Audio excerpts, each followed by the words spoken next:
Hello, I'm James Cary. Welcome to The Sacred Art of Joking, a book, a blog, a podcast, and a series of YouTube videos.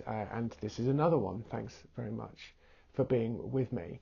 And so I just want to tell you about The Sacred Art of Joking, the book first. I think we're going to have lots of stuff to talk about as news continues to break and things seem to happen and people get offended and jokes go wrong.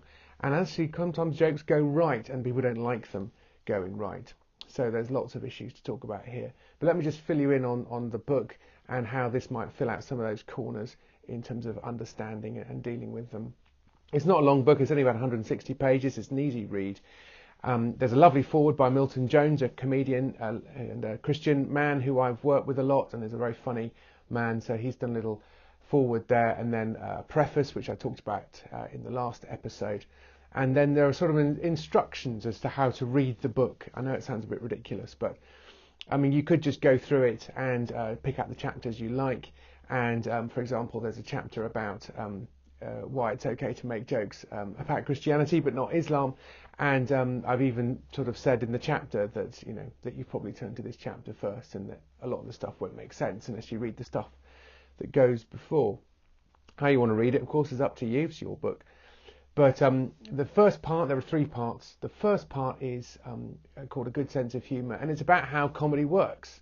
And this is pretty much where I've been making a living for the last 20 years, writing comedy, sitcoms for the BBC and script editing, and for CBBC and CBeebies as well.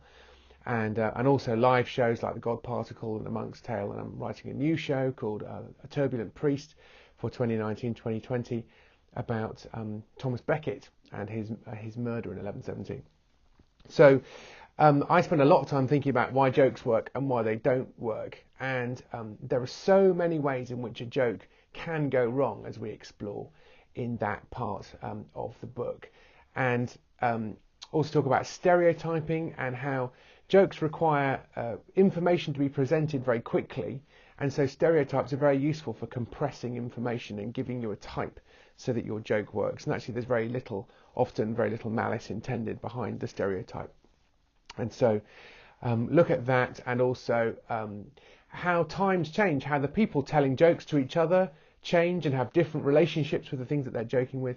And I often describe comedy as like trying to get from one moving car from another moving car via a third moving car, because the backdrop is changing all the time. And so a joke that seems funny now may seem very, very rude or offensive in 10 or 15 years' time, and stuff that actually seemed quite politically correct 10 or 15 years ago now can actually seem quite inappropriate or a little bit creepy or something like that. That's particularly the case with some sitcoms from the past that haven't aged well. And yet, interestingly, I mentioned Blackadder in the last episode. Blackadder doesn't date particularly because it's set in the past. It's already historical, and so loads of issues going on here, and so I go into that in part one of the book, hopefully with some jokes, and it's a fun read. And then in part two of the book, I talk about comedy and the church, and why the church and comedy are unhappy bedfellows, shall we say. And you know, the church is not a place where you're going to expect to laugh. The church is not renowned for having a particularly good sense of humour. And so I look at that and work out whether Christians probably are too easily offended and actually sometimes trying to be holier than Jesus, and how that went for people who were holier than Jesus. And I look at Jesus and I talk about, was he funny? And that's the thing that lots of press people sort of ask about quite a lot. I was on the BBC Sunday programme the other day with Edward Sturton, and he was asking me whether Jesus was funny or not, and I was trying to say that he was, and I don't think Edward Sturton believed me. But there we go, you can't have everything. It was 7:30 on a Sunday morning, and not that much is terribly funny at 7:30 on a Sunday morning. But also one of the ways in which the church don't do comedy well is because church seems to be serious. And that's probably no bad thing, that it's the default setting is serious. And I'm also not trying to argue that Jesus was a stand-up comedian. It's obviously very easy if you're a specialist to want to see everything through that lens. So I'm not saying that Jesus was a stand-up comedian, but I'm saying that he was funny, and that he but also not only did he say funny things, but he did funny things, and he did funny things because he was God. He is God, and therefore he almost behaves like a superhero. And superheroes we used to find funny, and now they're all very po-faced and serious, and they make very expensive blockbuster movies about them. So in the book, I look at that and how the incarnation, how Jesus being born as a baby, is in itself comic, and other popular world religions don't like the fact that God becomes man, because to them it's inherently ridiculous. It's sort of so funny and ridiculous it can't possibly be true.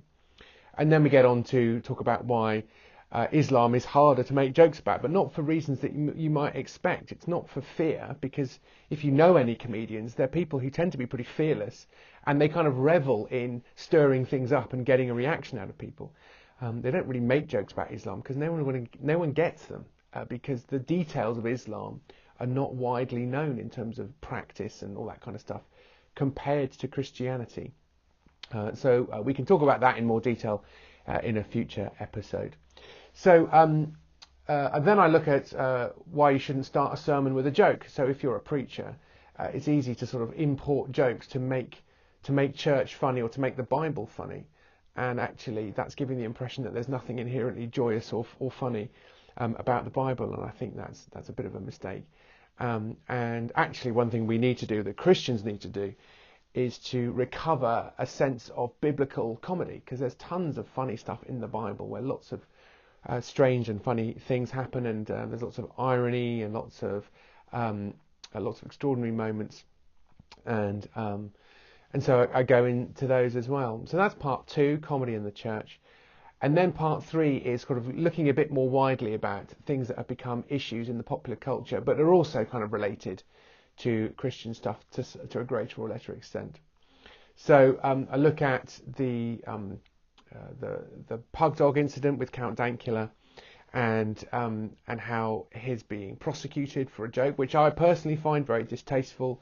I get the joke that making a beautiful little pug dog do a Nazi salute is funny, but it uses a phrase that I think is pretty hard work, but I don't think should be a crime. I just think it's a sin, and sins are not crimes. But again, that's one for another time.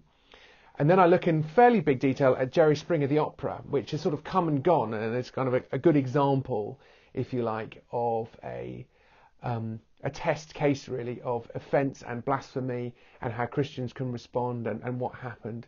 So in that section I look at what people were offended about and why, and how they responded, and whether that was a reasonable response, and whether that's something that we want to be doing more of in the future or less. I think I would argue less.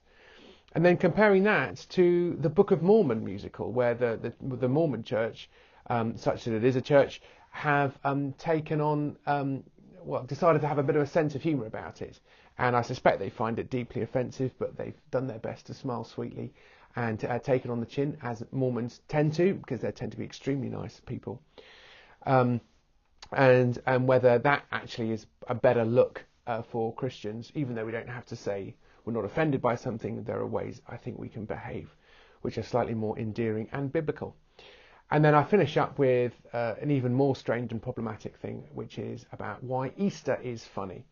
And there are some videos on this YouTube channel, actually, on my YouTube channel, and on my website, which you can look at to get a bit more information about that. And all of the absurdities and ironies about Easter, the fact that Jesus was prosecuted for blasphemy, and yet how can you be prosecuted for blasphemy if you are actually God? So there are lots of things that are not sort of laugh out loud funny, as it were, but they are comic.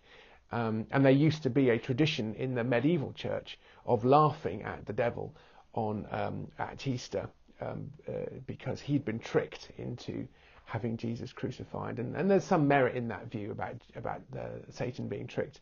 But I think there are also some problems with it. So I look at that in the book too.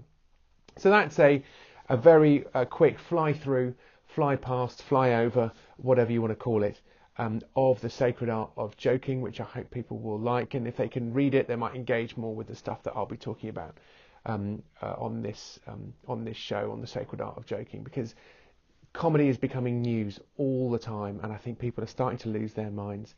And the most important things are context and offensiveness, and that being offended is not actually a sin, or is not necessarily as bad as you might think it is, even though it sometimes hurts. So those are all chats for another time. In the meantime, thanks very much for being with me on the Sacred Art of Joking show. The book is out this month in the UK in January, and in March in the US via IVP, SBCK in the UK.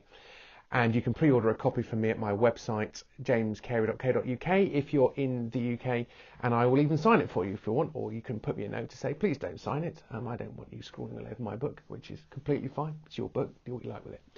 And you can also get it from Amazon as usual, but I'll stick some links in the show notes and below if you like. And then I'll speak to you next time. Thanks very much for being with me. Speak to you next time.